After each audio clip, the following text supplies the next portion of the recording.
Good evening. I'm Don Mecoy. I'm the managing editor at the Oklahoman and at Oklahoman.com, and I'm joined tonight by our chief political correspondent, Chris Castile. I don't know if that's your actual title, but that's the one you're going to get tonight, Works. who's been covering the 5th District race and will continue to do so. But we had a runoff tonight between the two Republican candidates, which was a really tight race, but ultimately Stephanie Bice was the winner. Talk about that a little bit. Did that go about like you thought it would, or were you surprised? Yeah, I really didn't know what to think, Don, going into it. I mean, I just felt like, either one of them could win. I had absolutely no, I mean, I assumed that Nice would win the Pottawatomie and Seminole County part of the district, and she did easily. Though not probably by enough, obviously not by enough. That's a more rural area, and it just seemed to me like throughout her campaign, Nice was trying to appeal to that rural, vote, even though it's such a small part of the 5th District, which is mostly Oklahoma County here in Oklahoma City. And Bice has a district here in Oklahoma City.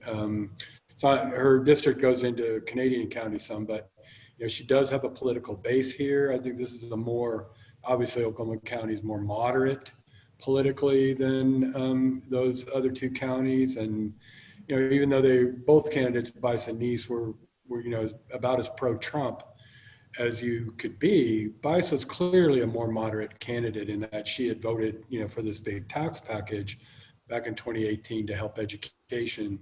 And, that was a package that her own constituents supported. She was reelected very easily after voting for that tax package. But Nice went after her on it. Club for Growth spent almost $1 million trying to defeat Stephanie Bice. And Bice pulled it out with Oklahoma County. I mean, it was neck and neck, as he said, most of the night.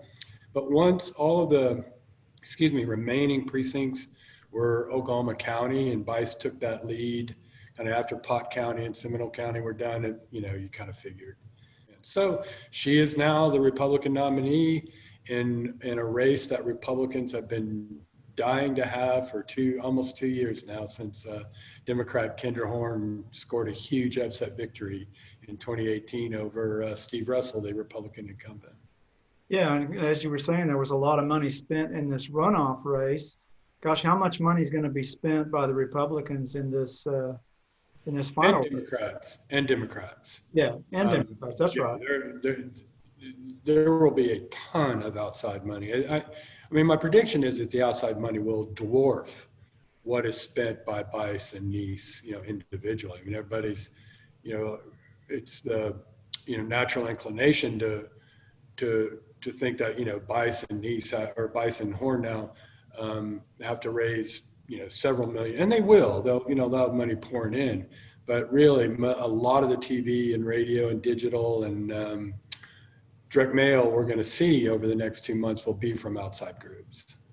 But as we came down, and particularly in the debate just recently, and in the advertising that all of us have been inundated with in recent days, both of these GOP candidates were just, as you said, aligning themselves with Trump, getting as far to the right as they can. And of course, we've talked and written about before about this 5th District seems to be getting more purple. It's not as red as it used to be. Sure. But do you think Bice changes her campaign at all in this now that she's facing Kendra Horn? Or I don't think she really can. I mean, she can't do it so quickly after being so pro-Trump, on everything down the line, pretty much. Even to in the debate last week to being against a mask mandate. I mean, just down the line, pro-Trump. And Trump did win the 5th District in 2016, but it was by much less than his statewide margin. He won it by 54%. Statewide margin was like 65%. And I don't think this is a district that is, where the affection for Trump has grown a lot over the last 4 years, And you've seen it in other races. I mean, you look at city council races, you look at state senate races in this district that have turned from red to blue. This district has just gotten bluer, I think, since 2016 and maybe even since 2018. So no, I mean, I think I wrote about this pretty early on in this race that all of those candidates, you know, in the primary had just tied their fortunes to Donald Trump, and they're going to have to stick with it now. And Kendra Horn, is there anything that she needs to do that she would do differently because she's running against Bice that she might have done when she's running against Nice?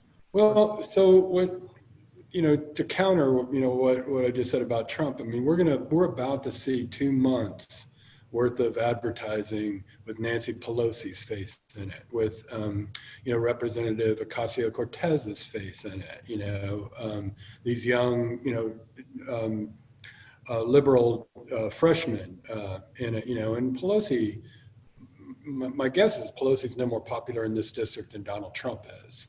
So, you know, Horn has already, in the last several months, tried to distance herself, and from really, you know, part of her entire 2-year term, tried to distance herself from that Democratic leadership, you know. But there were at least a couple of votes that, you know, immediately were going to make that hard for her. Number one was voting for Nancy Pelosi for Speaker. Number two being the impeachment votes, you know, in December.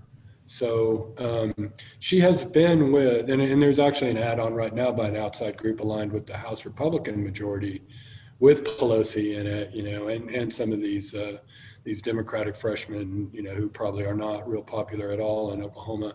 And I think the ad says something about Horn voting with Pelosi 90% of the time. That is going to be a major theme, you know, of the Republicans in this race. Well, and it seems to me that as we head into this vote, with all this on the line, and now with voting itself, that seems to become somewhat political. Seems like we would anticipate a pretty big turnout for this election. And it's a presidential year anyway, so yeah. I mean, you have much bigger turnouts typically in presidential years. So I mean, I think it's going to be huge, right? And who knows, you know, where we're going to be at that point.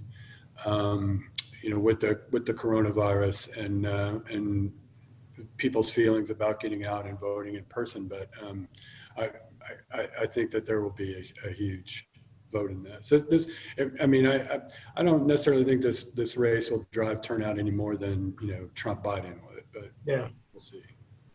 Care to make an early prediction? I think it's going to be a really tough race, and you know, most of the national handicappers have it as a toss-up right now, and the Republicans have kind of changed the way that they've talked about this race. You know, I think they were a lot more confident 2 years ago that they could win it back easily, and now they're sort of more cautious. You know, the state Republicans and how they kind of talk about taking this seat back. I mean, they do not deny for a second it's going to be a real tough race. You know, they know the money's coming in. They know Kendra Horn is, you know, is pretty good as a campaigner, and her ads are pretty good. Well, and you know, a couple of years ago, I think you and I have even talked about, you know, it looks like this district's turning bluer, but now, as you say, as up and down the ballot, you've seen it in all kinds of races. Sure. In this area, that there's just no doubt that the demographic has changed, the political demographic.